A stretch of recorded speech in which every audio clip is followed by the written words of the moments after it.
퇴근길 지하철. 이어폰에서 음악이 흐르는데도 갑자기 배터리가 1% 남은 느낌이 듭니다. 이유는 알 것 같습니다. 방금 회사에서 혹은 단톡방에서 혹은 카페에서 만난 그 사람이 떠오르니까요.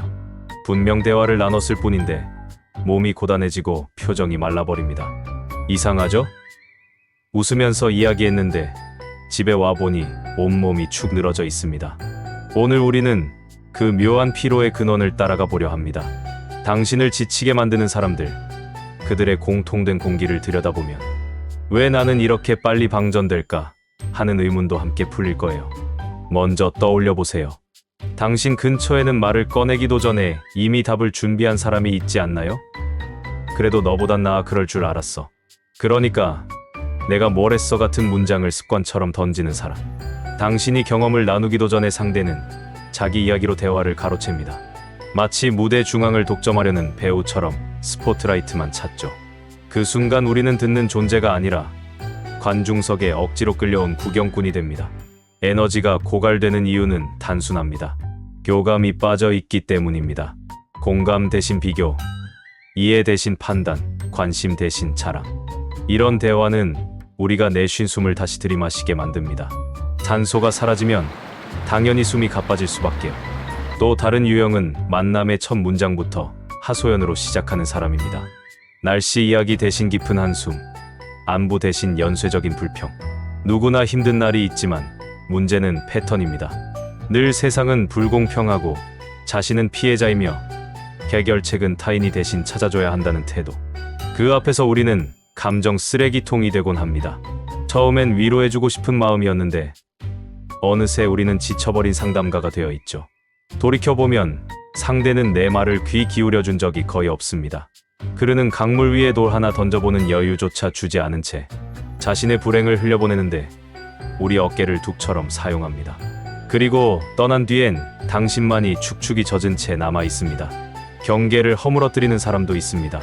흡사 자동문처럼 당신의 마음이 열려 있어야 한다고 생각하는 사람. 당신의 시간을 예약하지 않고 불쑥 찾아오고 당신의 일정표 한가운데를 당연히 차지하려 듭니다.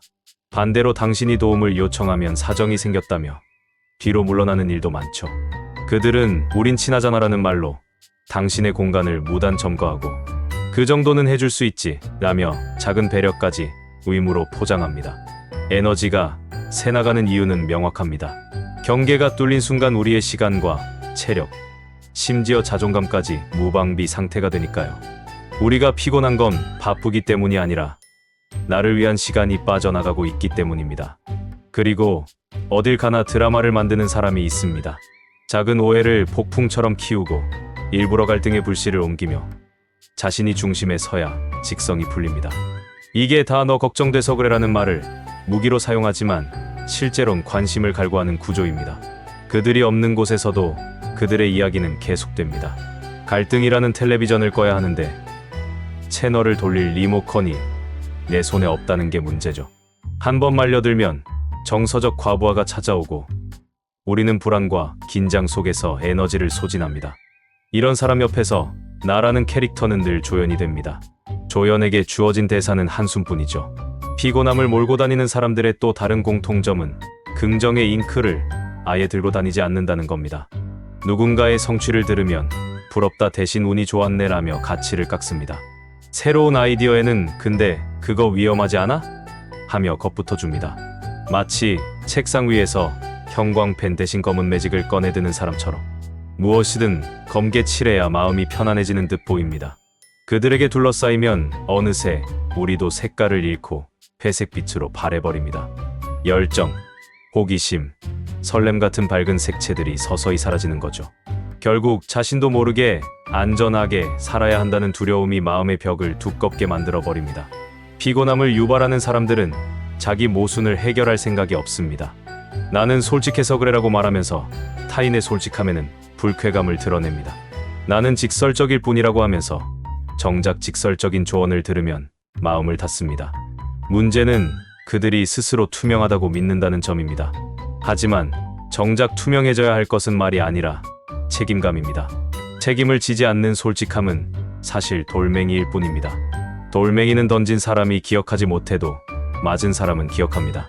그 기억이 마음에 멍을 남기죠. 우리가 피로를 느끼는 건 돌멩이를 맞은 후스라림을 스스로 어루만져야 하기 때문입니다. 무리한 경쟁을 부추기는 사람도 있습니다. 이 정도는 해줘야 수준이지, 그 사람보다 더 해야 인정받지 같은 문장으로 우리의 라이벌을 지정하고 쉼 없이 자극합니다. 그 순간부터 우리는 다른 사람이 아닌 어제의 나와 경쟁해야 한다는 사실을 잊습니다. 목표는 성장이 아니라 타인에게서 점수를 얻는 일이 되니까요. 칭찬 한마디를 쫓아 마라톤을 하다 보면 결승선은 늘 먼 곳으로 옮겨갑니다. 숨이 넘어가도 뛰어야 하니 당연히 피곤하죠. 아이러니하게도 경쟁을 부추기는 사람은 본인은 결승선 근처에 서서 당신의 헐떡임을 구경하고 있을 때가 많습니다. 시간을 잡아먹는 늑대 구독자도 주의해야 합니다. 그들은 당신의 관심을 구독료 없이 무한정 소비합니다. 긴 통화, 끝없는 메시지, 오늘도 반복되는 잠깐 시간 돼라는 말. 당신이 지금은 어려워라고 답하면 섭섭해하고 이유를 설명하면 이해하는 척하면서 또 다른 요구를 던지죠. 그들은 당신의 나중에 얘기하자라는 말을 나를 싫어하나로 해석하며 죄책감을 자극합니다. 그 죄책감이 당신을 다시 통화 버튼으로 이끌고 당신의 새벽을 빼앗습니다. 결국 피곤함은 육체가 아니라 미안함이라는 감정에서 더 크게 자라납니다. 자, 이렇게 다양한 얼굴을 가진 피로의 근원을 살펴봤습니다. 그런데 중요한 사실은 그들이 나쁜 악당이라서 피곤한 게 아니라는 겁니다. 본질은 우리의 경계입니다. 스마트폰이 무거운 앱을 계속 실행하면 발열이 생기고 배터리가 닳 듯 우리는 불필요한 대화와 감정, 노동을 백그라운드에서 실행한 채 살아갑니다. 우리가 앱을 끄듯 대화창을 닫고 알림을 꺼야 합니다. 상대를 바꾸기보다 먼저 나의 사용 환경을 점검해야 하죠. 이제 방법을 생각해 봅시다. 첫째, 대화 후 기분을 기록하세요. 에너지가 올라가면 충전, 내려가면 방전 표시를 남겨보세요. 방전 로그가 반복되는 상대라면 거리를 조정할 때입니다. 둘째, 경계를 말로 선명히 하세요. 오늘은 힘들어서 10분만 이야기할게 같은 짧은 문장이 놀라운 효과를 발휘합니다. 셋째, 침묵의 힘을 믿으세요.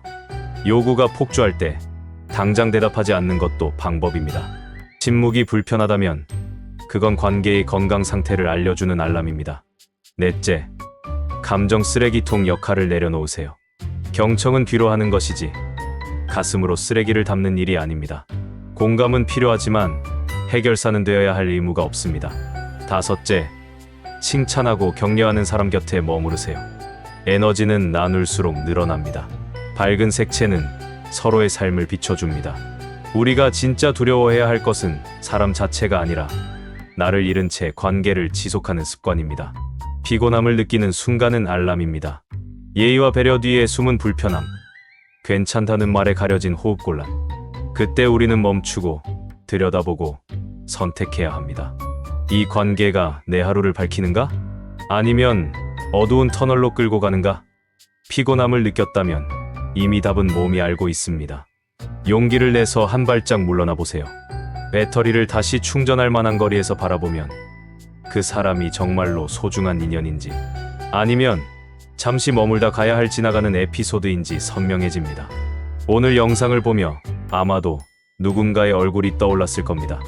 혹은 스스로의 모습이 겹쳐졌을 수도 있겠죠. 괜찮습니다.